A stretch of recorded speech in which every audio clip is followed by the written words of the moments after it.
So अब चाहिँ हामी यही एसी वर्किङ प्रिन्सिपलको चाहिँ अर्को एउटा न्युमेरिकलको लागि इम्पोर्टेन्ट डेरिभेसन वा डेरिभेसनको लागि इम्पोर्टेन्ट एउटा हेर्दैछौँ त ट्रान्सफर्मर हो यो चाहिँ होइन। एसी वर्किङ डिभाइसेसहरूको अर्को भनेको चाहिँ ट्रान्सफर्मर हुन्छ। अनि हजुरहरूले यो चाहिँ 10 क्लासबाटै पढ्दै आउनु भएको हो। ट्रान्सफर्मर भनेको चाहिँ एउटा इलेक्ट्रिकल डिभाइस भनौँ या एउटा इलेक्ट्रिसिटीलाई हेल्प गर्ने डिभाइस हो जसले चाहिँ भोल्टेज आएको भोल्टेज लाई कि त बढाउने कि त घटाउने काम गर्छ होइन। It is a device which converts high voltage into low or low voltage into high like in vice versa है। अनि यो चाहिँ हामीले 10 क्लासमा पनि पढेको हो, हजुरहरूलाई पनि याद छ होला।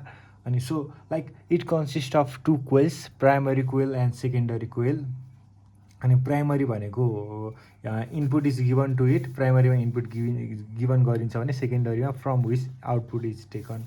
यो हामीले 10मा पनि पढेको छौँ। हजुरहरूले अझ बुझ्नुहुन्न भने चाहिँ म नेपालीमा एउटा बुझाउन कोसिस गर्छु। हाम्रो जुन घरमा करेन्ट आउँछ त्यो चाहिँ हाम्रो नजिकको एउटा ट्रान्सफर्मरबाट कन्भर्ट भएर आएको हुन्छ। अनि त्यहाँ चाहिँ हाम्रो निड अनुसारको करेन्टलाई भोल्टेजलाई सप्लाई गर्न ट्राई गरेको हुन्छ।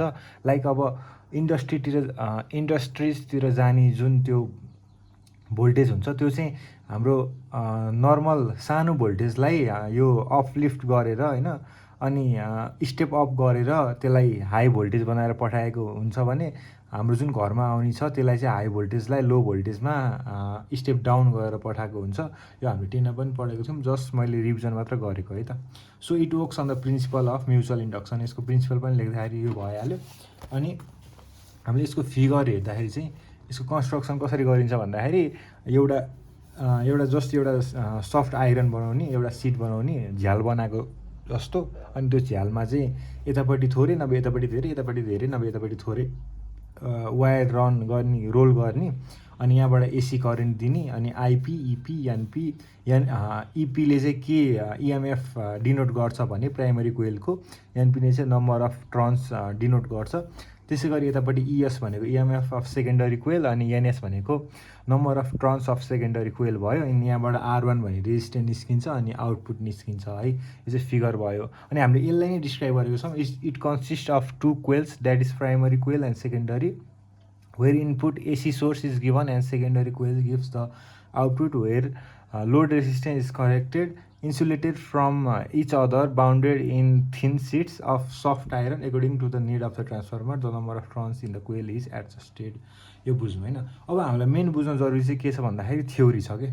थ्योरीले चाहिँ के भन्छ त भन्दाखेरि हामीले प्रुभ गर्न लागेको यो प्रिन्सिपल यो EP by ES equal to NP by NS हो होइन। अब हामी चाहिँ यसमा यसलाई नै गर्छौँ है त, यसलाई नै प्रुभ गर्छौँ है त।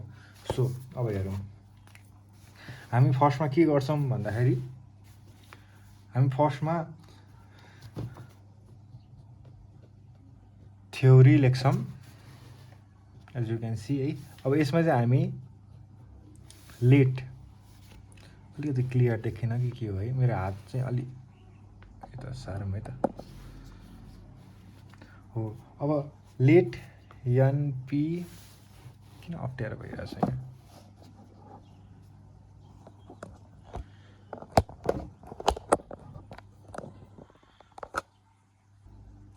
सो अब हेरौँ है त। Let NP be the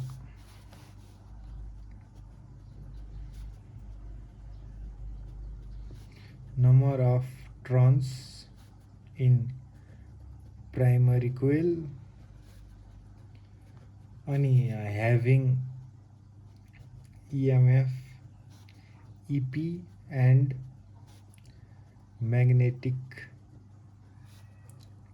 flux phi p है त। यो थाहा छ हजुरहरूलाई, म्याग्नेटिक फ्लक्सलाई चाहिँ फाइले डिनोट गर्छ। अनि सो अब हेरौँ है त। हामीलाई थाहा छ फ्रम फ्याराडेज ल, हाम्रो फ्याराडेज लले के भन्छ भन्दाखेरि E equal to minus d phi by dt भन्छ है। हाम्रो फ्याराडेज लले यो भन्ने भयो होइन। हाम्रो EMF is equal to minus derivatives of d phi by dt हुने भयो होइन। यिनीहरू लिनियर जुन लिनियर मिडियम भनौँ वा लिनियरमा यो भयो। अब यसै गरी यसमा चाहिँ हामीले के गर्छौँ भन्दाखेरि यही इक्वेसनलाई नै हाम्रो यहाँ के भनेको छ भन्दाखेरि म्याग्नेटिक फ्लक्सलाई त 5p ले डिनोट गरेको छ होइन। 5 को सट्टामा 5p लेख्छौँ अनि त्यसै गरी हामीले अर्को के गर्छौँ भन्दाखेरि यसमा यो जुन हाम्रो प्राइमरी कोइलको लागि लिएको भएर E equal to minus NP number of turns in primary कोइललाई मल्टिप्लाई गर्छौँ कि यसमै अनि यहाँ d∅p/dt भयो।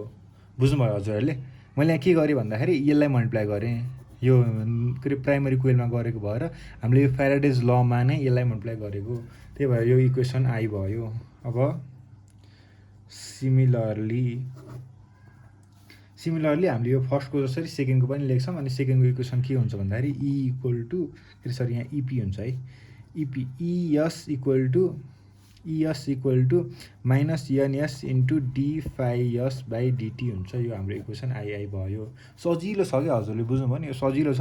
अब योबाट के अरे यसले डिभाइड गर्ने अनि त्यसपछि गएर यसलाई यो सेम हुन्छ भनेर मान्ने होइन, डिफ्लेक्सन हुन्न, यो म्याग्नेटिक फ्लक्स डिफ्लेक्सै भएको छैन भनेर मान्ने। अनि त्यसपछि गएर के आउँछ भन्दाखेरि EP/ES भन्ने नि भयो, ES/EP इक्वल टु यो बाई यो नभए यो बाई यो आइहाल्छ। अब गरौँ है त। अब डिभाइडिङ आई गरौँ अनि हाम्रो ES/EP equal to minus NS into d∅s/dt upon minus NP into d∅p/dt भयो है। हेरौँ है त। सो अब हामीले के गर्छौँ भन्दाखेरि यो माइनस माइनस साइन क्यान्सल भइहाल्यो अनि let us consider no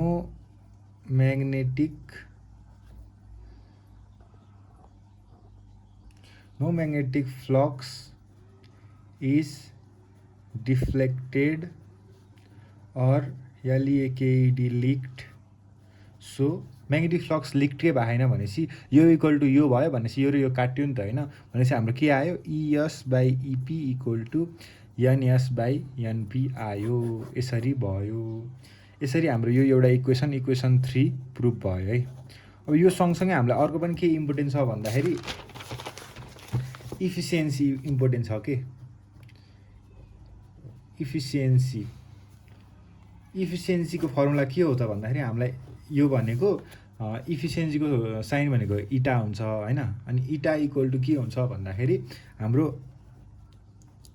output work by input work into 100% हुन्छ है। सो आउटपुट वर्क र इनपुट वर्क भनेको छ, तर हाम्रो यसमा त इनपुट आउटपुट के भइरहेछ त भन्दाखेरि हामी यसमा के गर्छौँ त भन्दाखेरि अब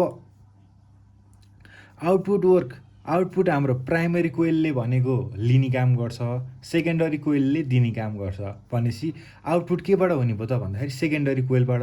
सो सेकेन्डरी कोइलको भोल्टेज इन्टु सेकेन्डरी कोइलको करेन्ट अपन प्राइमरी कोइलको भोल्टेज इन्टु प्राइमरी कोइलको करेन्ट इन्टु 100% गयो भने यो इफिसियन्सीको फर्मुला भयो के। सो यसरी हामीले इफिसियन्सी निकाल्यौँ अनि यो एउटा डेरिभेसन गऱ्यौँ।